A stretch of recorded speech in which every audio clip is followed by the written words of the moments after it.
I never thought betrayal would come wrapped in my own last name. It was a Thursday afternoon. I'd just gotten home early from the office, one of those rare days I needed to grab a file I forgot. The house was quiet except for one voice. My son, Tyler, was on the phone in his room, door slightly ajar. He's turning 17 next week, full of energy, dreams, and, as I learned, venom. I wasn't planning to eavesdrop. I just froze when I heard my own name. I can't wait to turn 18, so Dad finally transfers the company to me. Then Mom and I will leave him for Uncle Frank. He's a real man. He'll take care of us. My legs went numb. I didn't move. I couldn't. My son. My blood. Plotting my execution like it was just another item on his birthday wish list. And her? My wife, Madison? She was in on this? I backed away from the door like I just witnessed a murder. In some way, I had. That evening, she smiled at me over dinner like she hadn't just stabbed me with a velvet knife behind my back. Said she was planning a big surprise for Tyler's birthday. Her eyes sparkled, not with love, but with some smug secret she couldn't wait to unleash. I stared at her, imagining her and Frank, her ex-brother-in-law, in some dark hotel room, laughing about what a clueless idiot I was. She touched my hand. I almost vomited. But I said nothing. Not yet. Instead, I called in a favor from a friend who owed me surveillance work. Cameras. Access to old GPS logs. Messages pulled from cloud backup she thought were deleted. I had 72 hours until Tyler's birthday dinner. By Saturday night, I had everything. There were over 14 videos. She'd been meeting Frank for months. Cheap motels, beach cabins, even our vacation house in Vermont. That one stung. I remembered installing the hot tub she and Frank later used for their slippery little betrayal. They laughed in some clips. In one, she even joked, "If David ever finds out, I'll just cry. He'll fold like always." I paused the video. My jaw tightened. You want tears, Madison? You'll get screams. The night of Tyler's birthday came. I booked a private room at Marquez, our city's most upscale restaurant. Tyler thought he was getting the keys to his first car. Madison was wearing a red dress that used to make me dizzy with lust. Tonight, it just made me nauseous. She leaned in, whispering, "Wait till you see the surprise, babe." "I have one too," I smiled. Cake came out. Waiters sang. Tyler looked giddy. "Before we cut," I said, clinking my glass, "I want to play something for you all." I turned to the projector screen behind us. Hit play. The room dimmed. First, a shot of Madison entering a hotel with Frank. Then a fast cut to them kissing in an elevator. Another cut, the two of them laughing in our Vermont hot tub. My son's smile died. My wife froze mid-sip. The last clip, Madison looking straight into Frank's face, moaning, "He's such a dull, weak man. I can't wait till the company's in Tyler's name so we can ditch him." The video ended. Silence. My mother-in-law gasped. Tyler looked like someone had kicked him in the soul. And Madison? She didn't cry. She stood up, flipped her hair, and said, "Well, guess the secret's out. That's it. No apology. No shame. No regret. Just that smug, bitter tone that I now realized had always been there, underneath the fake kisses, under every 'I love you,' beneath every moment she made me feel like I wasn't enough." I didn't speak. I just handed a manila folder to my lawyer, seated beside me. "I've already filed. The business accounts have been transferred. Madison's shares have been liquidated. And Tyler, the company will never be yours." She lunged for the folder. "You son of a—" I stood up. Calm. Measured. This dinner was for Tyler. Happy birthday, kid. And I left. The next morning, I was gone. I didn't pack much. Just the essentials. I sold her entire business within the week. Yes, I had bought it for her 3 years ago. Signed it over as a gift. Big mistake. I disappeared for 5 years. Bought a house in Aspen. Learned to live with silence again. Drove fast cars.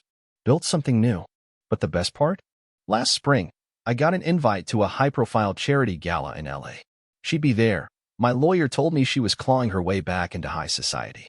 She'd be wearing that same red dress. Thinking she had risen from the ashes. So I showed up. With Frank's wife on my arm. We looked like fire and ice. The second Madison saw us, her glass shattered on the floor. And I just smiled. After the dinner, after the silent gasps and that bitter flick of her hair, I disappeared. Not metaphorically, I vanished. Shut off my phone, drained the joint accounts before she could, packed one bag, and drove until the highway sign stopped making sense. I ended up in New Mexico. Desert air. No one knew me. No reminders of Madison's fake smiles or Tyler's betrayal. Just me, a rental cabin, and enough whiskey to keep my head from caving in. That first week, I barely ate. My hands trembled constantly, not from anger, but from how deep the betrayal cut. My son. He wasn't just collateral damage. He chose her, conspired with her, called another man a real man. My wife? The woman I built a life for? She was planning my execution with lipstick on. And Frank. Uncle Frank. Her dead sister's husband. That part made my skin crawl. He'd been around for years, always helping with renovations, giving Tyler birthday gifts too big, laughing a little too loudly at Madison's jokes. Turns out, he was laughing at me the whole time. After 3 weeks off the grid, I came back, not to them, but to my own name. I started rebuilding the company from a new angle. Changed the branding, hired people who didn't know her, erased every trace of the old image Madison had been part of. I even changed my last name legally. I didn't want to share anything with her, not even letters. During that time, I got updates through my lawyer. Madison went nuclear after the dinner. Tried to sue me for fraud. Tried to file for custody of my business. Even tried to freeze the new accounts. But the paperwork I filed was airtight. Everything had been legally transferred before that night. I wasn't just angry, I was prepared. Then came the texts. Madison started sending me messages from burner numbers. You didn't have to humiliate me like that. Tyler's devastated. You ruined his life. Frank doesn't even love me. Are you happy now? I didn't reply. Not once. Silence is more powerful than any insult. But that didn't stop her. She posted pictures online of her with Frank, trying to make it look like they were in love. Sunset walks. Matching tattoos. A post with the caption, "Real love always wins." But I knew the truth. Frank had a drinking problem. He was broke. And she was never loyal, not to me, not to herself. Within 6 months, they were publicly fighting. Neighbors reported screaming matches. Madison crashed Frank's car into a mailbox. Tyler? He dropped out of business school and vanished from social media. Everything they planned together was falling apart without me lifting a finger. Meanwhile, I was thriving. I hired a personal trainer, learned to cook, traveled across Europe. I reconnected with old friends who had distanced themselves during my marriage. Everyone said the same thing. You look 10 years younger. It was true. For the first time in a decade, I felt like me again, not the man who walked on eggshells in his own home, not the ATM in a suit, not the doormat Madison wiped her heels on. And then came the party. 5 years later.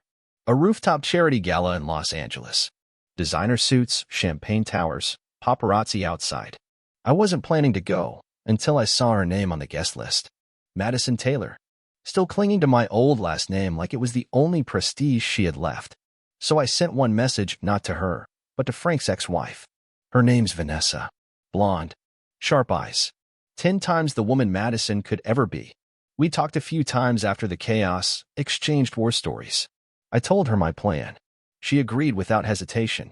I picked her up in a black Maserati. She wore a velvet dress and a smile that could slice diamonds. And when we walked into that party, every head turned, including Madison's. She dropped her glass.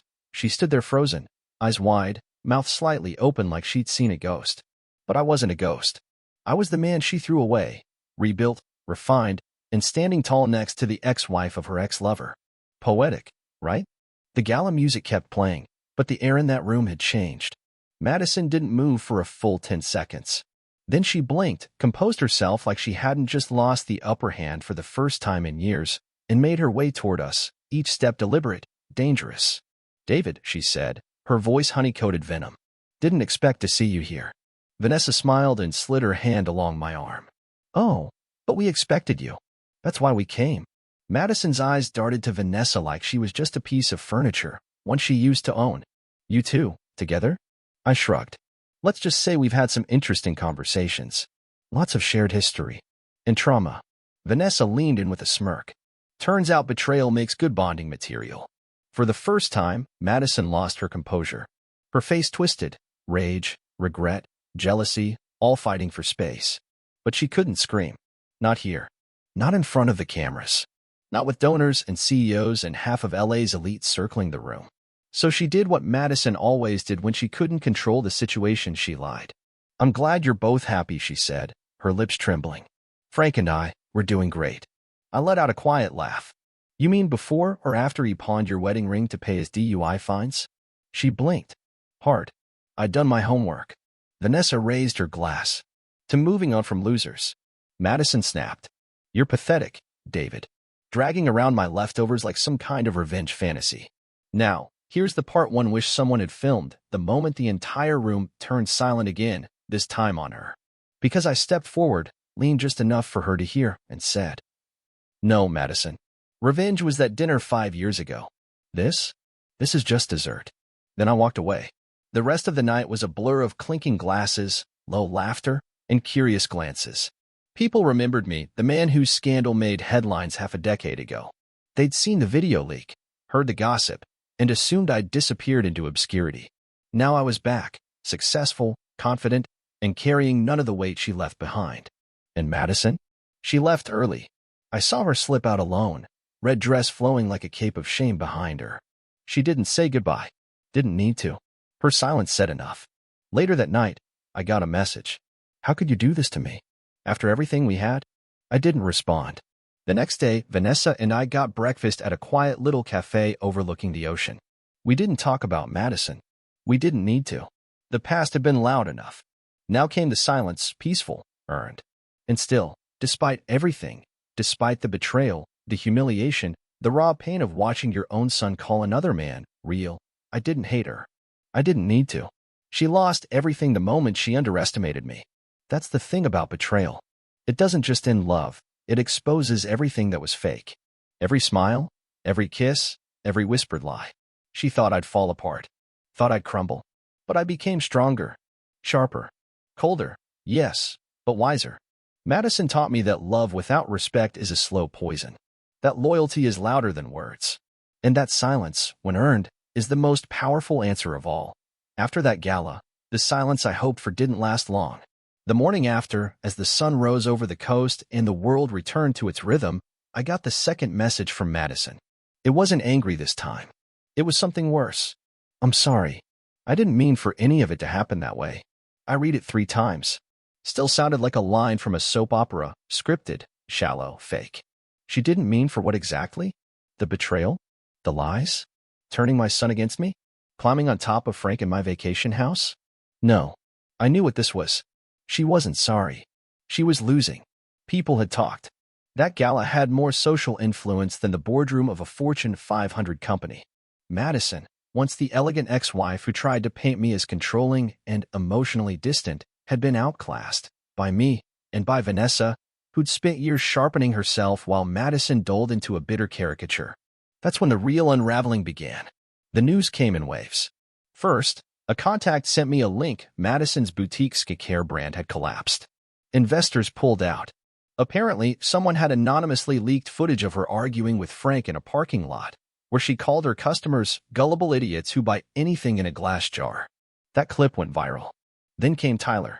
Out of nowhere, I received a letter. Handwritten. Not typed. Not emailed. Real ink. Real smudges. Real weight. Dad. I know I messed up. I know I said things I didn't fully understand. Mom filled my head with poison. I thought you were the bad guy. I didn't realize what she was doing until it was too late. She used me. I'm sorry, Tyler. I stared at the letter for a long time. It didn't make things okay, but it cracked something open in me, a door I'd bolted shut. I didn't reply right away. I wasn't ready. Madison, though? She was losing her grip on every angle. She messaged me again. This time, she tried the nostalgic route. Remember our first trip to Napa? That little inn by the vineyard? You said you'd never loved anyone more. I miss those days. That message hit differently. Not because I believed her, but because I remembered that trip too. I remembered how I'd cooked her breakfast, walked her through the vines at dawn, kissed her under the stars, and meant every word I said. I gave her my best, my purest, my real, and she fed it to the wolves. She wanted to drag me back into that headspace. That soft, forgiving version of me. But he was gone. She killed him. She buried him next to my trust. So I did something I'd never done before. I called her. She picked up on the second ring. Her voice, soft, unsure, trying to sound innocent again. David, I just wanted to hear it from you, I said coldly. Why? She was quiet for a second, then said, You weren't enough anymore. You stopped making me feel like a queen. Frank made me feel wanted. You were so focused on the company. I got bored. That was it. No apology. No guilt. Just bored. I laughed. Not because it was funny, but because it was so pathetic. After everything, her reason wasn't some deep emotional disconnect. It was just boredom. That moment became crystal clear in my mind. This wasn't about love. It was about ego. She didn't want a partner. She wanted an audience. I hope the applause was worth it, I said. Then I hung up. And just like that, I deleted her number forever. A week passed after that call. No more texts. No more calls. No more ghost echoes of Madison's voice trying to slither back into my life. For the first time in years, my mind was still. No more questioning myself. No more spirals about what I did wrong. Because now I knew. I didn't fail. I just loved someone who saw affection as currency. And she thought I'd run out of money. But karma, as they say, collects interest. Word got around. Madison was bleeding, not just emotionally, but financially. Her skincare company had tanked hard. Lawsuits from influencers claiming she sold miracle creams that caused rashes. Her brand was ripped from beauty shelves faster than it took her to put on that red dress 5 years ago. Frank? Gone. Vanessa told me he got arrested for bar fights and unpaid debts. Apparently, he used Madison's name to get a loan for a business idea, then blew it all on a poker binge in Reno. The man she left me for? Turned out to be the kind of guy who disappears before the check arrives. Madison started showing up on social media looking different. Not tragic, just hollow. The type of woman who filtered everything but couldn't mask the loneliness leaking through her captions. New beginnings, cherry blossom dizzy. Growth comes from pain, broken heart, flexed biceps. Sometimes, you have to lose everything to find yourself. Nail polish. Translation? She had nothing. No business. No man. No control. And Tyler, he tried again. This time, he showed up. Literally. I was at a car show in Denver, just browsing. No plans to buy. The crowd buzzed with music and revving engines. I turned, and there he was, older, leaner, nervous as hell. Dad? His voice cracked. I didn't say anything. Just nodded. Let him speak. I'm not here for money. I swear, he said, lifting his hands. I needed to see you. Face to face. I looked at him, and I didn't see the arrogant kid from 5 years ago. I saw a boy who grew up fast under a lying mother and a crumbling illusion. He told me everything. After the dinner, Madison spun the story like a PR expert. Claimed I tricked him out of the company. Said I faked the videos. Said I'd been controlling for years. He believed her. At first. Then he lived with her, just her. No money. No staff. No backup. Just Madison. He saw the mask slip. Saw her cruelty up close. The insults. The manipulation. The bitterness. Frank was just the start. There had been others. Men. Opportunities. Schemes. I didn't know how bad she really was, he said. Until I saw what she's like when no one's watching. That hit me hard. Not because I wanted revenge, but because I finally understood he wasn't my enemy. He was just her latest pawn. I invited him to coffee. We talked for hours. Not as father and son. Just two men piecing their stories together. By the time he left, I gave him my number. Not my trust, not yet. But a door. A small, unlocked door. And Madison? She kept trying. Through mutual friends. Cryptic posts. Even a fake profile that messaged me about meeting for closure. But I didn't take the bait. She wasn't reaching out because she missed me. She missed who I used to be. The man who funded her lifestyle. The man who absorbed her insults. The man who said yes to everything and no to himself. That man was gone. She created the silence. And now, she was drowning in it. It's funny how people like Madison cry out for closure only after they've torched every bridge and expect you to help rebuild the ashes. Closure wasn't for healing, not for her. It was her last desperate attempt to rewrite the ending of a story where she was the villain and I stopped being the fool. She didn't want truth. She wanted control. Again. But I had something else. Freedom. Real, soul deep, earned freedom. No more looking over my shoulder. No more wondering if I was enough. No more pretending my world hadn't crumbled and been rebuilt, stronger, sharper, quieter. Madison's fake profiles kept popping up like weeds. Each one more desperate than the last. One called New Beginnings 84 messaged me. Sometimes people make mistakes. All I wanted was love. Another, Free Spirit in Bloom. I heard you're seeing someone. I just hope she doesn't break you like I did. I didn't respond. I didn't need to. The silence was my new language, and she was finally forced to listen. Meanwhile, life moved on. My company, reborn under a new name and purpose, was thriving. I partnered with 2 veteran-owned startups, created scholarships for young entrepreneurs, and built something no one could take from me. Not Madison. Not anyone. And Vanessa? We weren't romantically involved, despite what people assumed after the gala. She had her own journey, her own scars. But we shared something more valuable than sparks: understanding. The kind that doesn't need explaining. We met for dinner sometimes, shared updates, laughed about things that used to hurt. One evening, she told me Madison had tried to contact her, too. She messaged me like we were old friends, Vanessa said, sipping her wine. Said we should let the past go and stop fighting over a man who clearly moved on. We both laughed. She really thinks this is still a game, I said. No, Vanessa replied. She thinks she's still relevant. That night, I realized something powerful. Madison's worst fear wasn't losing love or money. It was becoming irrelevant, forgotten, replaced. She couldn't stand that the world kept spinning without her at the center. But I didn't just move on. I evolved. She stayed stuck in the same loop of fake apologies and filtered photos, hoping someone would believe she was still the queen of a kingdom that never existed. One day, Tyler called. It was short, simple, but it mattered. Dad, I got a job. On my own. No help from her. I just wanted you to know. I smiled. Proud of you. I meant it. Because part of healing is letting go of the version of people you wanted them to be and learning to accept who they're becoming. Tyler had a long way to go, but he wasn't her puppet anymore. He was trying. And me? I found peace in the mundane. I started taking photography classes. Adopted a dog, a stubborn, shaggy rescue named Max who growled at anyone fake. Smart dog. I even started dating again. Nothing serious, just new conversations. New energy. The kind that doesn't come with barbed strings or buried motives. And every now and then, someone would ask, "What happened to your ex?" I'd just smile and say she mistook silence for weakness. She never realized it was strength. Because closure didn't come from her. It came from walking away fully, without looking back. From building a life so solid that the past couldn't penetrate it. From knowing I didn't just survive the storm. I became it. Time has a strange way of softening sharp edges. The things that once cut deep now just feel like old scars, reminders, not wounds. Madison's name used to feel like poison in my throat. Now, just a footnote in a book I've already shelved. But the world loves irony. A few months ago, I ran into her.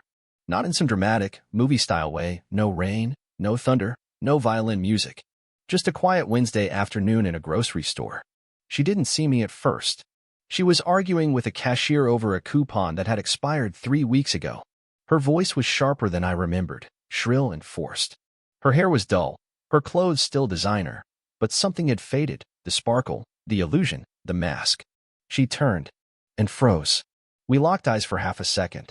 Just half. But in that moment, I saw everything. Regret. Panic. Maybe even a flicker of shame. She didn't say anything. Neither did I. I simply nodded, calm, composed, unaffected, and turned away. And in that instant, I knew I'd truly won. Not because I'd hurt her. Not because I'd taken revenge. But because I no longer needed to. She no longer had power. No longer lived rent-free in my mind. She was just a woman who made her choices and paid for them in full. The next day, I got a text. From an unknown number. "You looked good yesterday. Happy, even." I didn't need to ask who it was. The universe loves giving people one last chance to embarrass themselves. I didn't respond. Instead, I took Max for a walk, watched the sunset, laughed at something dumb on a podcast, and slept better than I had in years. A week later, Tyler visited. He was different now, more grounded, less reactive. We grilled steaks on the patio, drank cold beer, and spoke like 2 men, not father and son locked in a 5-year war. He didn't bring up Madison, but he didn't have to. Toward the end of the night, he looked at me and said, "I see it now. Everything you tried to protect me from. I didn't get it then, but I do now." I didn't say, "I told you so." I just nodded. That was enough.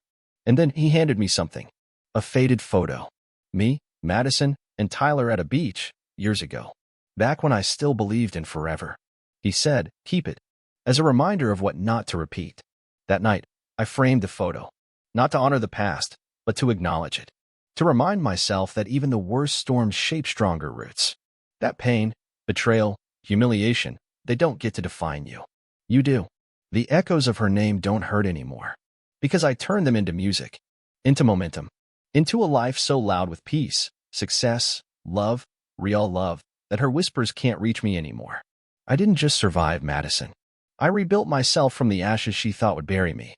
And in doing so, I became the version of me she never deserved. It's strange how quiet the world becomes when the storm ends. There's no parade, no fireworks, no cinematic music swelling in the background. Just silence, and for the first time, it's not empty. It's peaceful. Madison's gone. Not in a literal sense. She still exists, somewhere, probably still trying to claw her way into relevance, posting filtered selfies with captions like, "Healing is messy broken heart sparkles," while quietly begging the universe to notice her again. But in my world, she doesn't exist. She's been erased, pixel by pixel, from the mental photos I once cherished. What remains is the version of me she helped create, the man who now values himself enough to never tolerate that kind of poison again. It's been 6 years since that birthday dinner, the night I turned pain into power. 6 years since I stopped being the man who begged to be seen. And I've learned a few things. First, betrayal doesn't make you weak. Trusting someone, even the wrong person, is never a flaw. It means you were open, real, human. The mistake isn't loving someone too much. It's forgetting to love yourself just as much in the process. Second, silence is strength. Madison used to think if I wasn't yelling, I wasn't angry. If I wasn't reacting, I didn't care. She never realized that quiet doesn't mean surrender. It means calculation. It means planning. And eventually, it means peace. Third, forgiveness isn't about them. I never forgave Madison to let her off the hook. I forgave her to let myself off the leash. I cut the rope between us, not to set her free, but to reclaim my freedom. And last, closure is overrated. Life doesn't tie up neatly. You don't always get the apology. You won't always hear the truth. People like Madison will lie until their last breath, because lies are all they know. But you don't need their truth to move on. You just need your own. I rebuilt everything. My company, my body, my relationships, my sense of self, brick by brick, rep by rep, breath by breath. And somewhere along the way, I stopped chasing revenge. I started chasing joy. I met someone. Unexpected. Unforced. Not a Madison replacement. Not a Vanessa rebound. Just someone real. Someone who doesn't manipulate with smiles or measure love in favors. She doesn't need a spotlight. She brings her own light. Her name's Claire. We met at a photography class. She laughed when I fumbled with a lens. I offered to buy her coffee as an apology. She said no, but told me which cafe she liked. 3 weeks later, we sat there for 6 hours, talking about everything but the past. And I never once thought about Madison during that time. That's how I knew it was real. So if you're reading this, and you're the man I used to be, the one staring at his wife's back while she lies through a smile, the one who overhears his son plotting with his Uncle Frank, the one thinking maybe if I just try harder, don't. Stop. You are not her doormat. You are not their pawn. You are not the villain in a story where you've done nothing but give. Walk away. Even if your legs shake. Even if your heart screams. Walk away. Because on the other side of betrayal is a version of you that's waiting to be reborn. Stronger. Wiser. Louder.